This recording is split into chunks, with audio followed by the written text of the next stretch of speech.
There was a time when it was hard to follow your beloved team if you lived out of town. Let's discuss what it was like to follow the White Sox 2005 World Series run from afar with my guests on today's episode of Locked On White Sox.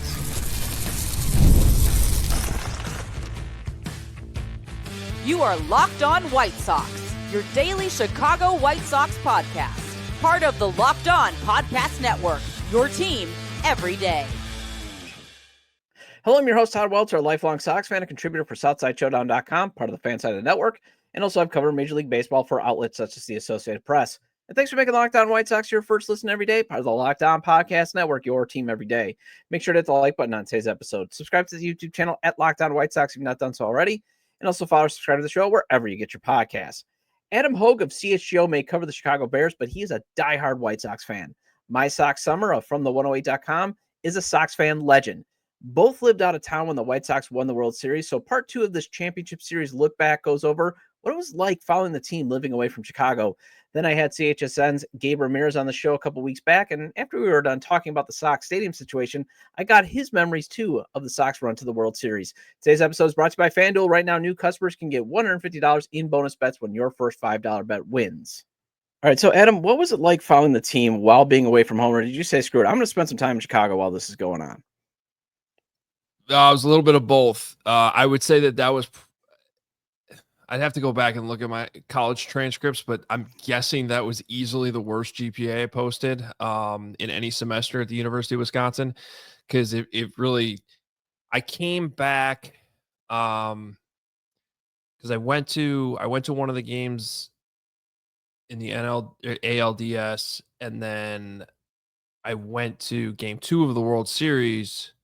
But I was also in town for game 1 and game 4. I think the only World Series game I actually watched in Wisconsin was game 3, the one that went really late into the night. I lived with a bunch of Wisconsin guys, like all of my roommates. I lived with them basically for 4 years because I met them in the dorms our freshman year, and then we went and lived in apartments and in a house. And none of them cared about Chicago sports. I was the only, like in that group of, was like 5 guys, I think, the year the White Sox won the World Series, and then it turned into 8 in the house we lived in later. Like none of them cared about Chicago sports. So I was kind of on an island. Obviously there's plenty of Chicago people that go to Madison, but like amongst my group of friends, I was definitely on an island there, and that got me to go home a lot, I think, especially as the playoffs continued and the Sox went deeper and deeper. Because it was like, I just got to be, I got to be around White Sox fans. And in fact, even the clincher game 4, I watched in Bridgeport at a friend's house where we all, ran down the street into Lot C after they won the game. And I was a part of that little party that was going on there close to the stadium, even though the game was obviously in Houston. How was that party at Lot C? Yeah, so it was awesome. At the time, I was 19 years old, so I was not of age to legally consume alcoholic beverages. That obviously did not stop us from, I think the first thing we did was run out of the house. This was on Normal. So basically like 35th and Normal we're talking about. Sprayed champagne in the yard. And then I remember we like basically sprinted under the train tracks down to Lot C, and shout out to the Chicago police because they were just in containment mode. They did not care who was of age, who was not of age. I think we had some Miller Lights going or something like that in the parking lot, like it was like a post-game tailgate again, even though the game wasn't there. So it was pretty fun. It wasn't like a massive celebration or anything. It's not like everything was packed around the stadium, but it was pretty cool that they like at least gave fans an outlet for the neighborhood, for those that, obviously the diehard Sox fans that live in that area that, just wanted to leave their house and go party with other Sox fans after they won. Yeah, see, now I'm jealous of your experience because, like, I was up in Wisconsin. I just graduated from Marquette, so obviously we got some rivalry there. But I was working hourly. I was working at a radio station trying to make my way through the media world at the time. So I was like, man, I can't afford to go down. I can't afford to take time off. So I'm kind of jealous that, now I feel like I'm living vicariously through you on that experience. So what was it like to attend those postseason games? I was great. So, you know, I don't know why I keep saying NL for some reason. ALDS game against the Red Sox, where Gucci hit the big home run. I mean, that was the cool thing about that entire run, right? Like they were just so dominant that they, unless you were unlucky enough to go to game 1 against the Angels, like everything was great. I mean, for the most part. But obviously the big one is game 2 of the World Series. I mean, to be able to go to that game with my dad. My dad actually made a great trade because we had it was full season tickets, but we split them with if it was like 10, 12 people or something like that. So the way they had to split up the World Series was like basically you only got 1 ticket instead of the 3 we normally had, because they had to give everybody an opportunity to go to one of the 4 games. And so I think he had a game 2 ticket and a game 7 ticket. And one of the guys who also had the same thing was like, I'll trade you my game 7 ticket so you'll have 2 for game 2, which allowed me to go. Because otherwise I wouldn't have been able to go because we only had 1 ticket.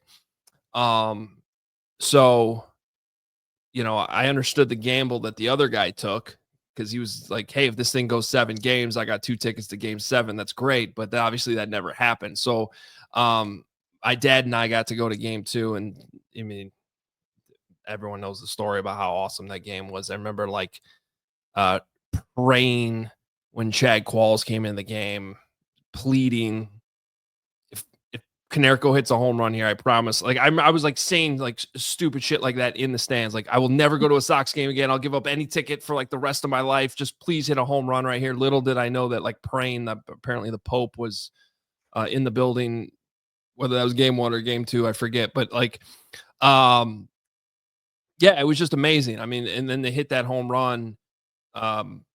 It's still, to me, and I know I've talked to other Sox fans, the Konerko grand slam, like for some reason, still resonates to me more than Podsednik's walk-off, which is crazy. Because it is a walk-off home run, but it was something I think about being down in the game at that point and just having it completely swing the opposite direction. Konerko was probably also my favorite player at the time too. So like it kind of just hit extra, I think, on that. So yeah, just an unbelievable night. Weirdly, Will Purdue was sitting behind me. I'll never forget that. I've told him that. I didn't know him at the time, and obviously now working in the media, he's been doing stuff with us at CHGO. So and you can't miss Will Purdue in the stands. He's so tall. So I'm glad he was sitting 1 row up behind me and not in front of me. MySoxSummer. Well, before he became a fan legend, MySoxSummer was living out in California, and let's get his memories of the White Sox run to the World Series after the break. Ever wish managing your money felt easier? With Monarch Money, it can. Whether you're growing your savings or planning a big purchase, Monarch puts you in the driver's seat. It's like having your own personal CFO, giving you full visibility and control of your finances. Monarch Money is more than a budgeting app. It's a complete financial command center. You can track all your accounts, investments, and spending in one place. So in addition to managing your money, you're also building wealth. And I'm using Monarch Money to help me save up for retirement, as I'd like to avoid working until I'm like 75. It can help me save by showing just how much extra I've been spending on things like streaming subscriptions and ordering takeout. Those things that drain your bank account little by little. And I know my wife loves how it makes budgeting so easy. Her and I can track all our accounts in one place. Take control of your finances with Monarch Money. Use code LOCKEDONMLB at monarchmoney.com for 50% off your first year. That's monarchmoney.com, code LOCKEDONMLB for half off your first year.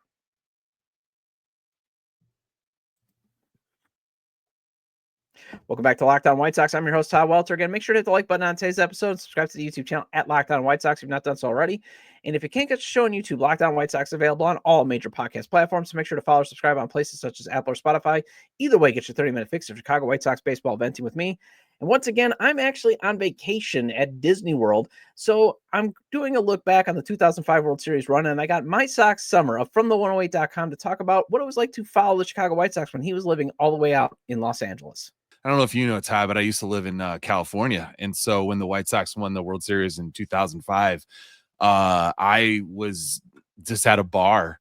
It was Fitzgerald's Pub, like in Huntington Beach. It was the first bar in Huntington that had HD screen TV. So that was my first HD game experience for a baseball, and just happened to be the same game that the White Sox won my first World Series that I got to witness. So that was awesome. All right, taking a walk down memory lane. I remember when somebody having HD was a huge deal. So was that like, hey, I gotta watch this? Even I don't care if it's on a 14-second delay. Man, my buddy I just remember my buddy Dave was just like, dude, you gotta go over to Fitzgerald's because they got the HD screens. And like, if you're gonna watch them win a World Series, you should probably watch it in HD. And I was like, And then it was like, yeah, okay. So I went over there, and I didn't get all hammered or anything because I still had to drive.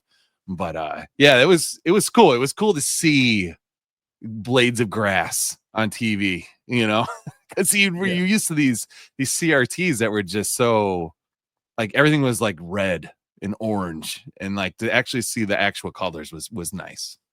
Yeah, I mean, that's the other thing now that's just bringing up a memory. So I was like, man, I watched that entire thing on a tube TV, except for I believe that's when my roommate had just gotten his big screen TV. So I think I got to watch it in HD too. And then thinking like, wow, this is amazing. Like it's actually green. And yeah. It's not mixed and like the the clay doesn't look like it's brownish yellowish, like it's actual what I would see at the stadium.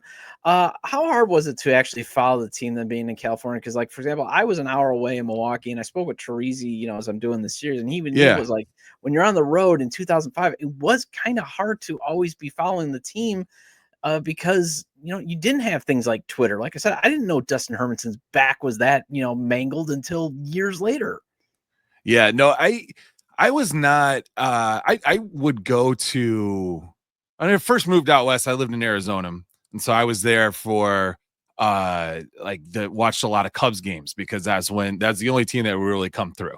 And then when I moved to California, I could finally go to Anaheim. So I would catch 3 to 6 games a year when they would come out and play the Sox, or the Sox come out and play the Angels. So I was going to those games, and then where I worked, they had season tickets, and they would no one ever wanted the Sox tickets, until 2006, and then it was like everyone wanted them then, but they still gave them to me. So I went to like probably 3 to 4 games a year at that point. So I was watching it, but no, I wasn't following stuff.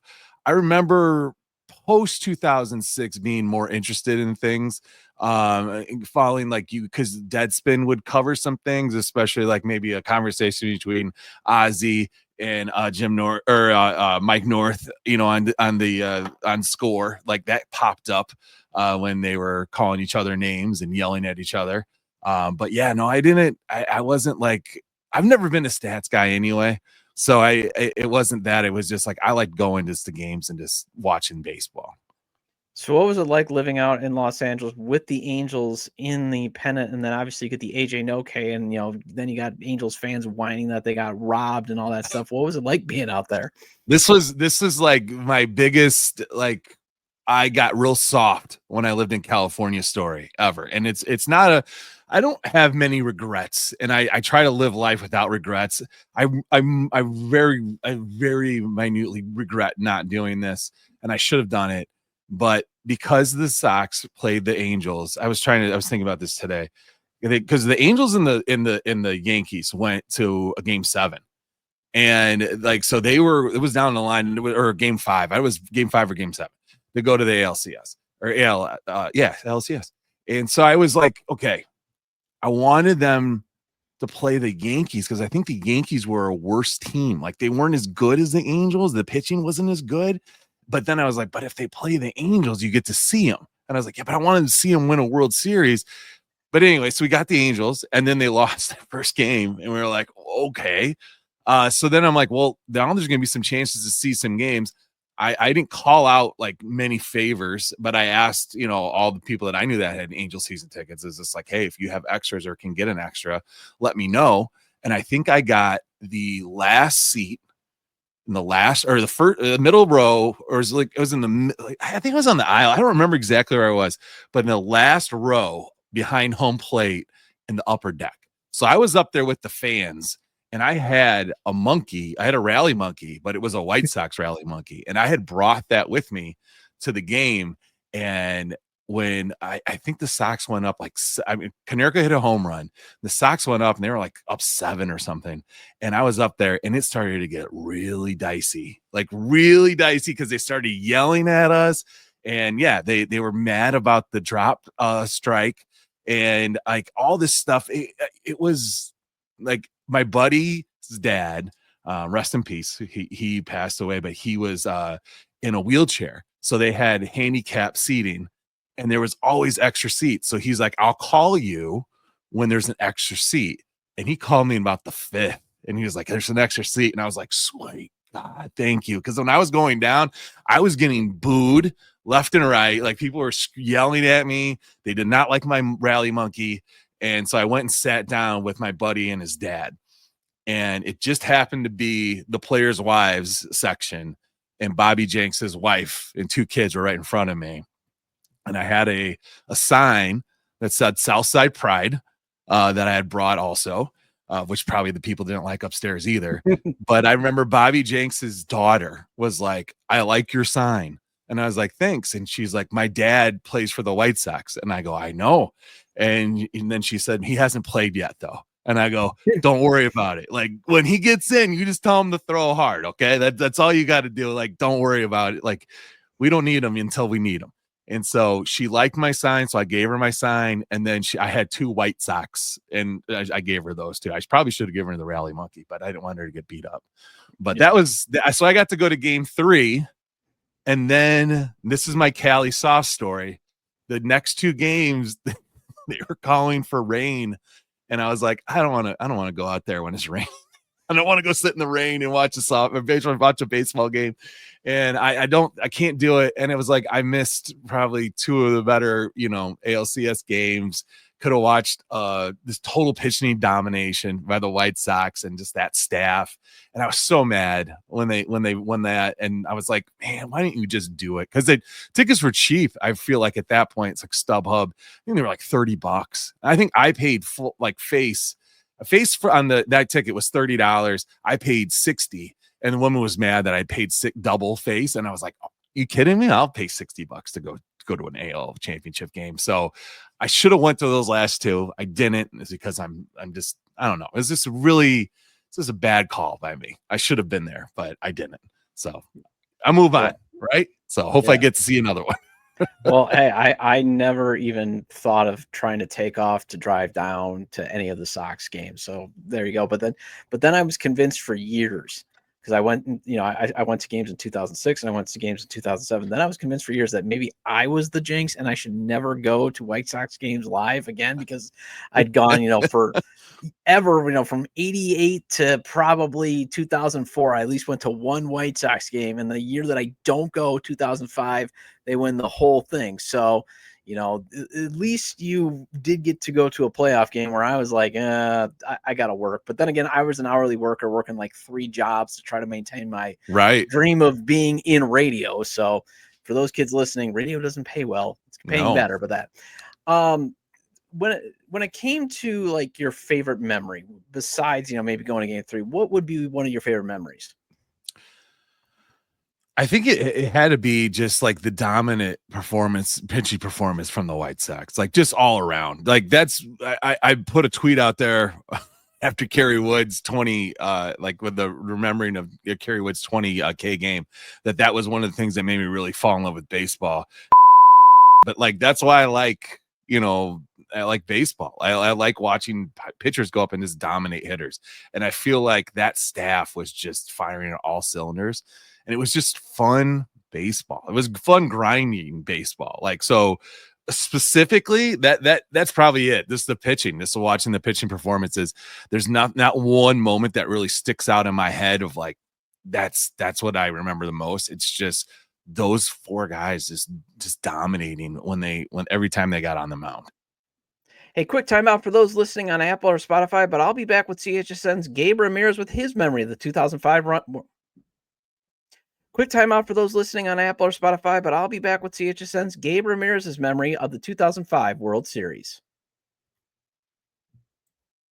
Summer sports are in full swing, and whether you're all about baseball under the lights, golf on the green, or high-stakes soccer action, FanDuel is the best way to make every game even more exciting.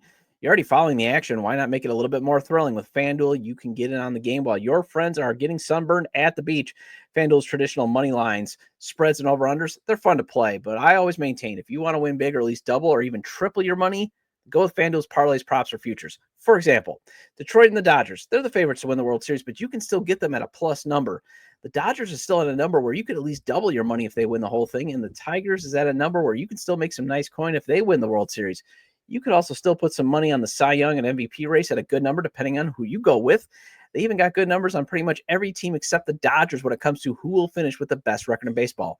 New to FanDuel, new customers can bet just $5 and get $150 in bonus bets if your first bet wins. Open the FanDuel app today or visit FanDuel.com/lockedon to get started.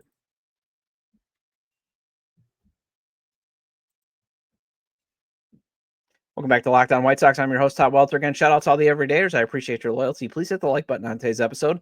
Recommend to your fellow Sox fans or baseball fans, friends, to subscribe to the YouTube channel at Locked On White Sox, wherever they get their podcasts. This show's available on all major podcast platforms. And let's jump into CHSN's Gabe Ramirez's memories of the 2005 run to the World Series championship. Oh man, this is a good one. This is a good. I would say, people ask me this all the time, and to me, and I don't know if I'm sure you remember this time. There was a moment in the beginning of the season of 2005, first couple of months, where it just seemed like every first inning the White Sox were putting up a couple of runs. I don't know what was going on, but I just remember after watching so much White Sox baseball over the course of my life, and then being like, damn, Scotty Potts is just going to score every single game in the first inning because he's on and over and then in. And so to me, I just remember that. That's what stood out to me the most because it was something that stood with the White Sox throughout the entire season, even into the playoffs, where they were putting pressure on teams early, and then the pitching staff was allowed to do what they were able to do. So to me, you could go Tadahito, parallel with the ground. You could go Bobby Jenks closing it out. You could go a lot of things. But for me, it's just the overwhelming run support that the White Sox were giving their pitchers in the first few innings at the first half of that season, for sure. I like how you bring up Scott Podsednik because I remember when the trade was made, I was actually furious. And part of it was because I was working up in Milwaukee at WTMJ at the radio flagship. And I remember Scotty Potts after 2000, he had a great rookie year in 2003, comes out of nowhere. He's the type of player that the White Sox should hopefully be finding off the scrap heap if they could ever get a guy like that. But then in 2004, he slumps. And I remember he actually requested from his team, his therapist actually requested from us. I had to go through and pull Bob Uecker calls of him having great at bats so he could remember what it was like to be a great hitter. Now, oh wow, 20 years later, you think, well, hey, a lot of this game is mental. I shouldn't be shaming him. But I remember at the time, like, I got to do all this work for this guy that I can't remember how to be a great hitter. And we're giving up Carlos Lee. My God. And then prove me wrong by being one of the best leadoff hitters for at least one season that I've ever seen. So I'm glad that you brought him up. Yeah. Who was your favorite player on that team? I was a big Ramirez guy. That was my same last name, so kind of that stuff all worked well for me. I love the Jermaine Dye signing when it came down. I think it was like 3 years, $9 million, something like that. And I remember thinking, what a steal! That was obviously the pitching staff. I love Del Duque. I love Contreras. Seeing Freddie Garcia come out and battle. Actually like a real pitcher, right? Like a cerebral Greg Maddux type pitcher to do those kinds of things. It was great. So I think, a lot of players, from that team stand out. But yeah, I'll probably say Ramirez. All right, finally, will we ever see a White Sox World Series win in our lifetime again? Wow, blew the cover off that one. And will we ever see? You know what? Baseball is one of those sports, and we've seen it over the last decade, where if you can just get hot at the right time, and it's still baseball, right? So I think it's a lot more likely for you to win a World Series than say, I think the White Sox will win a World Series before the Bulls do. If you're talking, put it in perspective, right? I just think it's so much harder to get a star that can then catapult you to NBA championship level. Whereas with baseball, you can have just a bunch. You've seen it from last year to this year, right? Mm-hmm. Where last year you had some guys that were playing baseball, and this year you got guys that love baseball, that are gamers. And so it's lifting up the level a little bit. But if you can do that, and then just level it up, then you can find yourself in a situation, like look at the Cubs, right? I hate to talk about the Cubs, but I mean, PCA, a trade piece, right? I mean, Tucker, you get via a trade and you're hoping to re-sign. I mean, it's just like small things. Like their pitching staff is not, gonna, blow your top off when you're talking about their statistics or anything like that. So again, they're just a full team full of gamers that are playing well together that is equating to victories. And I think the White Sox can duplicate that. They did it in 2005. I think they can duplicate that. Again, you have some good pieces here, just about adding, a full 27 onto the roster that can get the job done. So in our lifetime, I'm going to optimistically say yes. So that both you and I can maybe share a beer together one day when that happens. Yeah, and honestly, like again with Ishbia, I think you might finally get an owner then again who can just tweak it a little bit, because all you got to do is, as you said, win the division. Really, actually, you got to win the division first or make the wild card, and then it's so random in October because we've seen. I mean, how many times the Dodgers have been making the playoffs? How many times within the last 10 years? And they've only got 2 World Series, and one of them was in a shortened season. Like last year was probably the first time you could say they were the best team and they won, because usually the best team doesn't win it because you have 3 bad days, 5 bad days, you're done. And that happens in baseball. And the opposing team just needs to have 2 quality aces. That's it. Because you're going to pitch them in the playoffs every 4 days. You're not going to be in the rotation like you are during a season. So we've seen it where guys can carry a team on their back. And so, again, pitching wins. We know that. We saw the Yankees fall. We saw teams fall that are high potent offenses. But again, win your division. And it's the worst thing that in the present, when the AL Central is, over the last decade, let's say, hasn't been the greatest division, that the White Sox haven't been able to put together a team that can just take advantage of a bad division. And, so who knows what will happen in the next few years, but hopefully, again, they can add some time. I mean, the arms look good, right? The young arms look good. Like if you would have had a Dylan Cease, Chris Sale, battering ram, it'd have been great, with some offense, but, we can only wish. Yep, the greatest tragedy was they were never able to build a playoff team around Sale and Quintana. That's just the greatest tragedy of human life. Oh my gosh. Well, Gabe, appreciate you joining me. And now that big shout out, CHSN is now going to be available on Comcast. So yes. I would highly urge everybody, $20. Okay, it's an extra $20. You don't have to pay the $29.99. So $20, and you can enjoy Gabe, who I think is one of the most probably underrated Chicago personalities in the market. I'm a big fan of yours, and I'm not saying that because you agreed to come on my show. I've been a big fan of you, and I hope you join me down the road, and I really appreciate your time. Will do, Todd, man. Have a great one. Love Locked On Sox, and I look forward to talking to you again soon. Well, that wraps up this edition of Locked On White Sox. Thank you for making Locked On White Sox your first listen today. For your second listen, check out the all-new Locked On MLB Game Night. Every game, every night, all season long. Get local analysis on a national scale. Find MLB Game Night on Locked On MLB on YouTube or wherever you listen to your podcasts. And again, I'll be back tomorrow with more of the 2005 White Sox World Series Memories series. Feel free to leave your memories of the 2005 World Series at the episode page on YouTube, X, formerly Twitter, at ToddJDub or at Locked On Sox, or you can email me at LockedOnWhiteSox@gmail.com.